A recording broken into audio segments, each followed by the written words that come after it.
What's cracking? I'm Nick Danger, and you're now tuned into the art of MV. Like the page on the way in, subscribe, share the page, and leave it all in the comment section for me. And let's talk some more MV shit, man. Groovebox world, you know how it go. The word is standalone. We're talking about hashtag converters, hashtag sonics, hashtag converter drums. What the fuck is a converter drum, man? Oh man, yo, hope everybody's having a good weekend, man. This is Sunday when I'm putting this together here, right? And for Roland Gang, I got my Roland Go Live right here. This thing right here is during the pandemic when I first started. I read that you could do just use your camera and your iOS devices and your Android devices as alternative cameras to go live, and you can plug in. So what you're seeing here is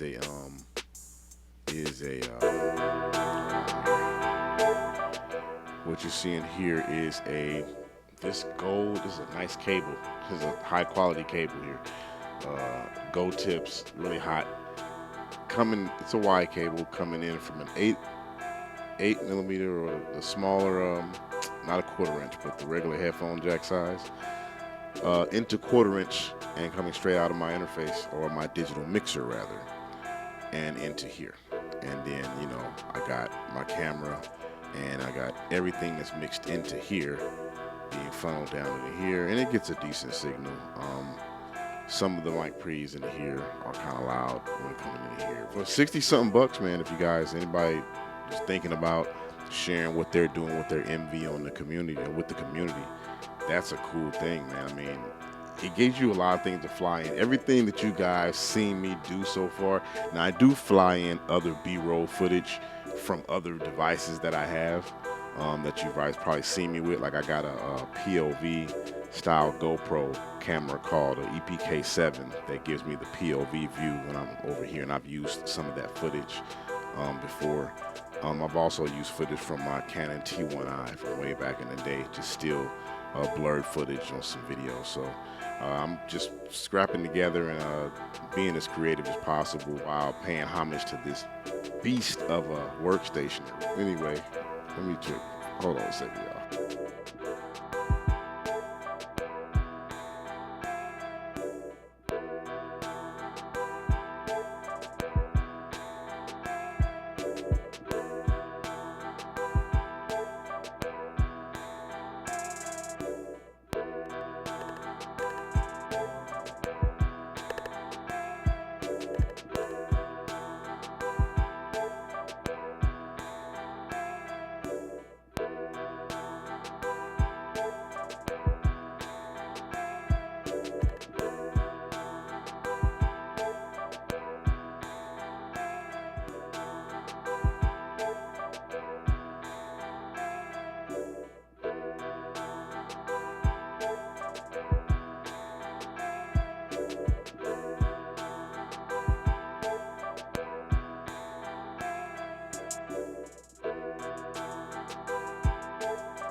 What is that?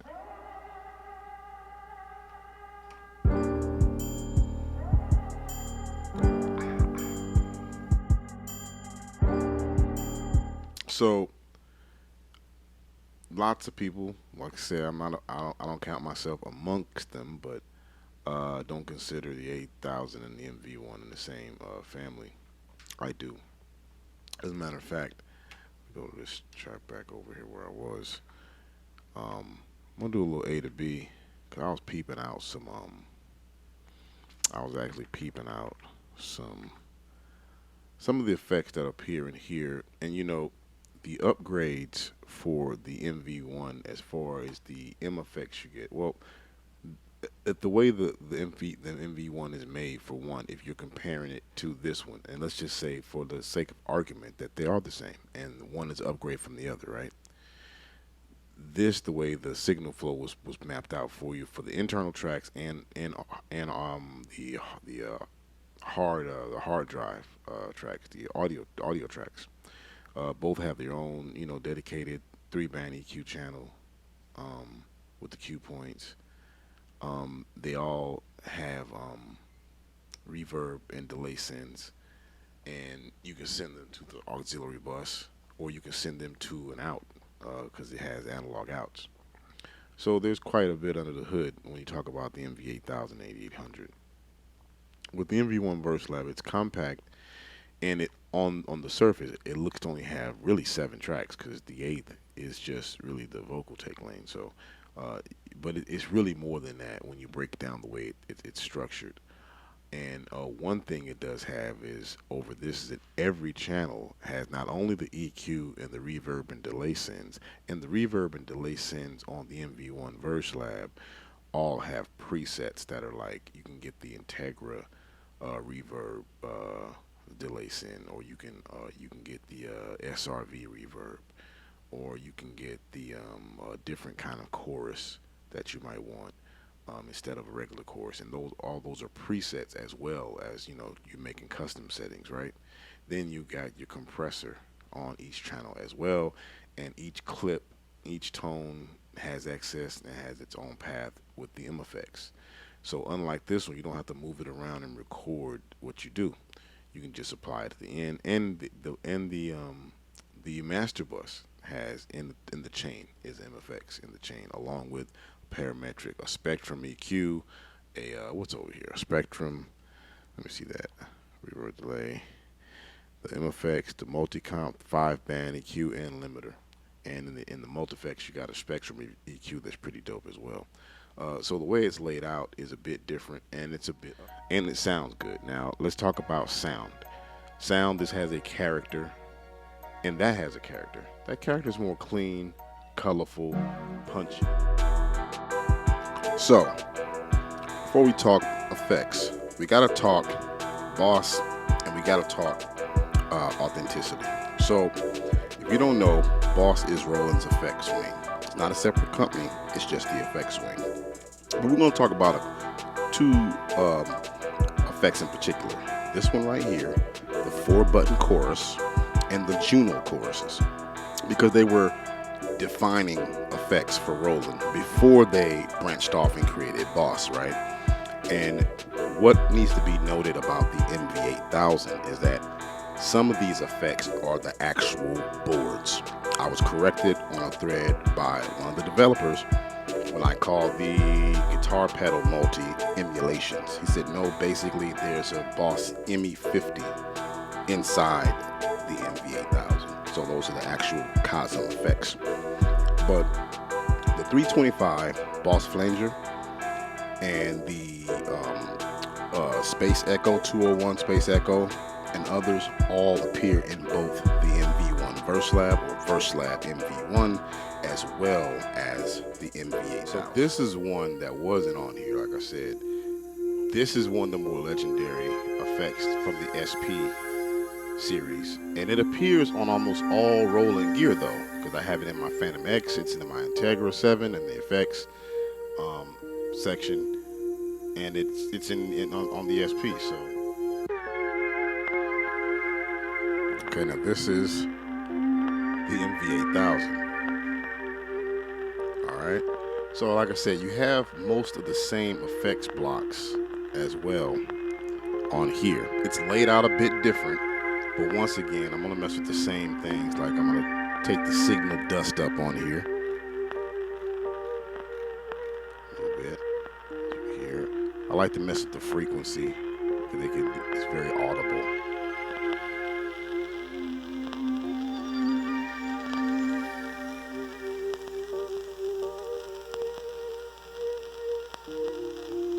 It's got 0 flutter right now, so I'm gonna throw some flutter in there.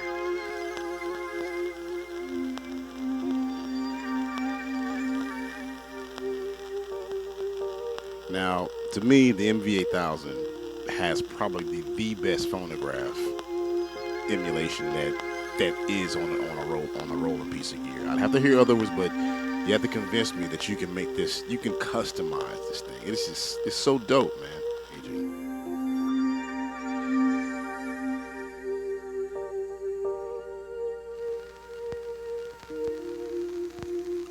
Let's mess with the frequency range.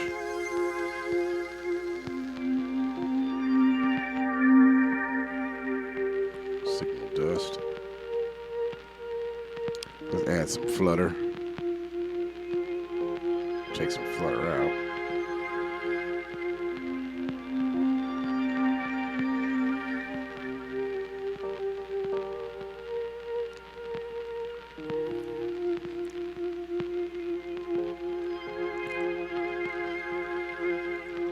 Now they got a stereo button on the 8000, whereas on here it's just a balance button. There's a level and balance. Over there it's level and then stereo. They don't have that option on here, so that is to be noted. But I think it still holds its own, right? Let's disengage it. Now let me give you something else real quick.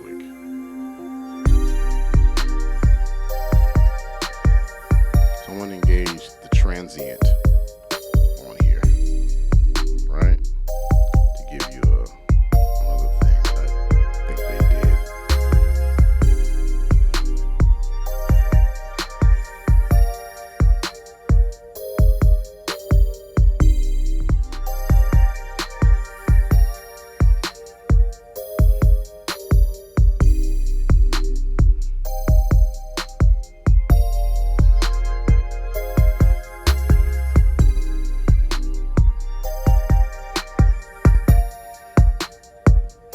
You can see how this kind of treats it, right? Now, I'm playing this one because what I think some of what they did was some of the effects on the 8000 are broken up into multiple effects on here. So this is the transient, and this is the mid-side EQ, which does a little bit more. It's a shaper, basically. You can shape the sound because it has, controls to different frequencies. And what I want to show you, I want to let's engage this one.